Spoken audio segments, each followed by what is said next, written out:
May mga sandaling parang ang buong mundo ay naging madilim, parang walang liwanag, walang lakas, at walang kasiguraduhan. Sa mga panahong iyon, ang tanong natin ay simple pero masakit. Diyos, nasaan ka? Ngunit sa awit 23:4, may isang paalala na dapat nating panghawakan. Kahit ako'y dumaan sa madilim na libis, wala akong katatakutan. Bakit? Dahil ang Diyos ay kasama natin. Hindi man niya alisin agad ang dilim, hindi niya tayo iniiwan sa gitna nito. Ngayong araw, tunghayan natin ang kahulugan ng talatang ito at matutunan nating may pag-asa kahit sa pinakamasidhing takot, dahil ang Diyos ay laging nariyan. Kahit ako'y dumaan sa madilim na libis ng kamatayan, wala akong katatakutan pagkat ikaw ang aking kasama, ang iyong pamalo at tungkod ang aking gabay at sanggalang. Lahat tayo ay dumarating sa madilim na libis sa ating buhay, mga panahong puno ng sakit, pagkawala o matinding takot. Maaaring ito'y isang mahal sa buhay na nawala, isang pangarap na bumagsak, o isang sakit na unti-unting sumisira sa ating lakas. Pero sa gitna ng mga ito, anong sinasabi ng Diyos? Hindi ka nag-iisa. Ang salmista ay hindi nagsabi na iiwas tayo sa madilim na libis. Sa halip, sinabi niyang, kahit ako'y dumaan, ibig sabihin, hindi ito maiiwasan. Dadaan talaga tayo sa mga pagsubok. Ngunit ang pagkakaiba ay ito. Hindi natin ito dinaraanan mag-isa. Ang Diyos ay kasama natin. Ang presensya ng Diyos ay hindi nangangahulugang agad mawawala ang dilim. Ngunit ito'y nangangahulugang may kasama kang liwanag sa loob ng dilim. Ang kanyang pamalo at tungkod ay sagisag ng kanyang pagkalinga at paggabay, para kang tupa na hawak ng mabuting pastol, ligtas, kahit mapanganib ang paligid. Sa tuwing tayo'y natatakot, normal lamang na manghina, pero dito pumapasok ang pananampalataya. Hindi nito sinasabing hindi tayo masasaktan. Sinasabi nito na hindi tayo pababayaan. Ang ating lakas ay hindi galing sa sarili nating tapang, kundi sa presensya ng Diyos na hindi bumibitaw.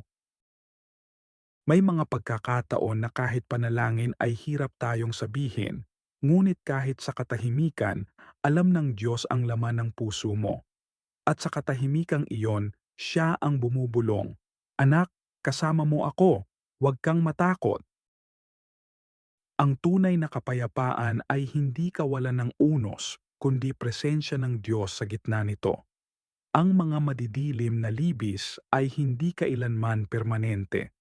Ngunit ang presensya ng Diyos ay laging totoo, laging tapat, at laging sapat. Kaya't kung ikaw ay nasa gitna ng madilim na yugto ng buhay mo ngayon kapit lang, hindi mo kailangang makita ang dulo. Ang mahalaga, kasama mo ang Diyos sa bawat hakbang. Huwag kang matakot sapagkat ako'y kasama mo. Huwag kang mangamba sapagkat ako ang iyong Diyos. Palalakasin kita at tutulungan. Iingatan kita sa pamamagitan ng aking matuwid na kamay. Sa dami ng kinatatakutan natin sa buhay, kabiguan, pagkakasakit, pagkawala, kahirapan, madalas ay nararamdaman nating wala tayong kakampi. Pero sa talatang ito mula sa Isayas, may isang boses na malumanay ngunit makapangyarihang bumabasag sa takot. Huwag kang matakot, ako'y kasama mo. Hindi lang niya sinabing nandyan ako. Sinabi niyang, ako ang iyong Diyos. Hindi siya estranghero, hindi siya malayo. Siya ay Diyos na personal, Diyos na may malasakit, at Diyos na handang lumaban para sa atin. Sa gitna ng pangamba, pinapaalala niya, hindi mo kailangang lumaban mag-isa. Ang lakas na kailangan mo, siya ang magbibigay. Ang tulong na inaasam mo, siya ang bahala. Ang proteksyong hinahanap mo, nasa kanyang matuwid na kamay. Hindi niya pinangakong walang pagsubok, pero pinangako niyang hindi kanya iiwan. Ang mga salita rito ay hindi suggestion, ito'y utos. Huwag kang matakot, huwag kang mangamba. Hindi dahil malakas ka, kundi dahil kasama mo ang Diyos. At kung siya ang kasama mo, sino ang makakalaban sa iyo? Sa oras ng kahinaan, huwag mong pagdudahan ang presensya niya. Tandaan mo, hindi base sa nararamdaman ang katotohanan. Kahit hindi mo siya maramdaman, totoo pa rin kasama mo siya. Kahit hindi mo makita ang kanyang kilos, gumagawa pa rin siya para sa iyong ikabubuti. Minsan, ang kailangan lang natin ay tahimik na pananalig. Isang simpleng bulong ng puso na nagsasabing, Panginoon, hindi ko kaya, pero alam kong nandyan ka. Sa panalangin iyon, dumadaloy ang kapayapaan at kalakasan na hindi kayang ibigay ng mundo. Kaya sa tuwing sasagi ang takot sa puso mo, balikan mo ang talatang ito. Ipaalala sa sarili mong ang Diyos ay kasama mo, palalakasin ka, at iingatan ka. Hindi mo kailangang matakot sapagkat ang kanyang kamay ay hindi kailanman bibitiw. Ipagkatiwala mo sa Panginoon ang iyong pasanin at siya ang aalalay sa iyo, hindi niya hahayaang mabigo ang taong matuwid. Sa bawat araw na dumaraan, may mga bagay tayong bitbit, mga takot, problema, sakit at kabiguan na tila lalong bumibigat habang tumatagal. Minsan, kahit gusto nating magtiwala sa Diyos, hindi natin alam kung paano ito gawin. Pero malinaw ang paanyaya sa awit 55:22. Ipagkatiwala mo sa Panginoon ang iyong pasanin. Hindi natin kailangang dalhin lahat. Hindi natin kailangang maging matatag sa lahat ng oras. Ang Diyos mismo ang nag-aanyaya. Anak, ibigay mo sa akin iyan. Ako ang bahala.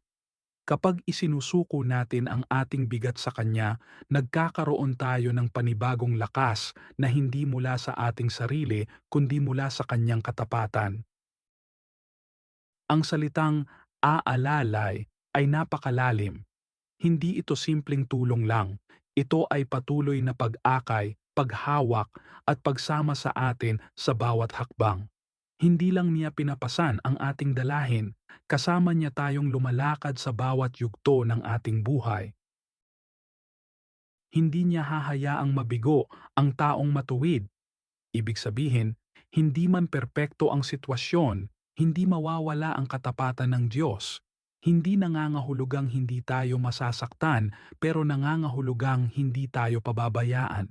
Sa bawat pagkadapa, may kamay siyang handang bumangon sa atin. Minsan, ang kabiguan ay hindi dahil sa kasalanan, kundi dahil sa pagkakataong tinuturuan tayong magtiwala. Kapag hindi mo na alam ang susunod na hakbang, iyon ang sandaling ipagkatiwala mo ng buo ang lahat sa Kanya. Dahil sa Kanyang mga kamay, kahit ang pinakamabigat mong dalahin ay kayang gawing magaan.